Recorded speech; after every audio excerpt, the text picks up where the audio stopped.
No, I got another question for you. Let's shift gears a little bit just to the new day and age of high school athletics, and we're starting to talk a little bit about it, but we want to talk about it from a more um, high level instead of a granular approach when we're talking about the high school transfer portal.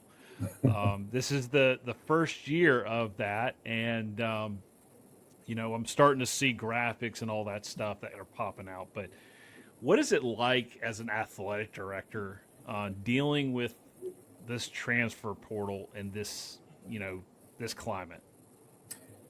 Well, it is what it is to a certain extent. Uh, Kids and their families are going to make decisions to do what's best for them. And if that's what they want to do, then, you know, I'm happy for them. Go do what you think's best for you and your child in the situation that you want to be in. At the same time, I think what we've done as a league, uh, at the behest of the South Carolina legislature, we came up with what we thought was the best possible solution to kind of Mm-hmm. curb it a little bit.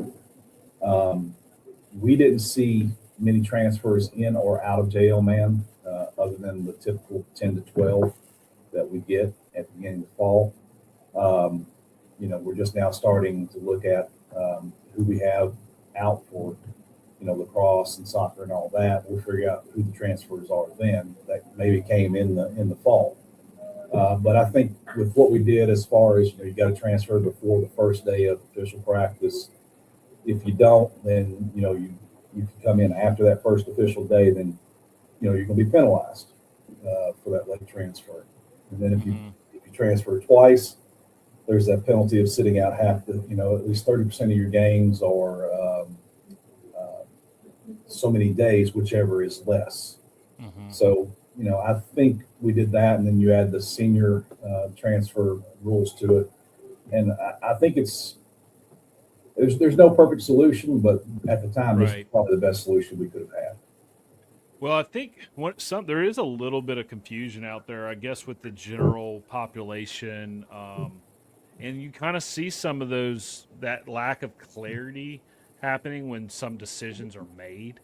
Um, and we don't on the four quarter Friday talk about individual kids and decisions and Right. all that. That's not something we do. But could you help clarify, just for the general public, for our viewers, for us, what does it look like for, like, for example, a player that decides to transfer mid year in his junior year? Let's just say for a fall sport. Does that impact their senior season at all? It could, as we found out through a process, we had a situation come up in the fall, as a matter of fact. And the league has decided that if they transferred before the actual end of the season, they would be considered a junior transfer. If they had transferred after the end of that fall sports season, they would have been considered a senior transfer, and thus subject to the Okay. senior penalties that get put into place during the 26-27 school year.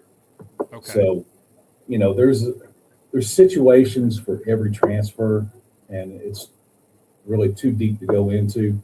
But I think the high school league has done a very good job of trying to take into consideration some of those sort of common sense things that happen, like a family having lost a job in Myrtle Beach and now they got a job up here in the Spartanburg area or the Greenville area and they had to move.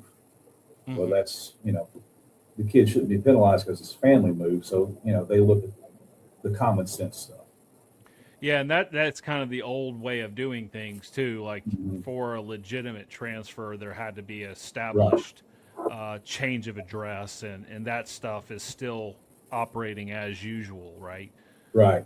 Yep. And what most people don't realize here in Greenville County, sorry about that, is you can transfer schools, but you have to live in that school's attendance area, or you have to be at that school on special permission or a magnet. And if anybody paid attention to what East Side appealed for about their building having a lot of open spaces because they were landlocked and not having a full building with students in their attendance zone.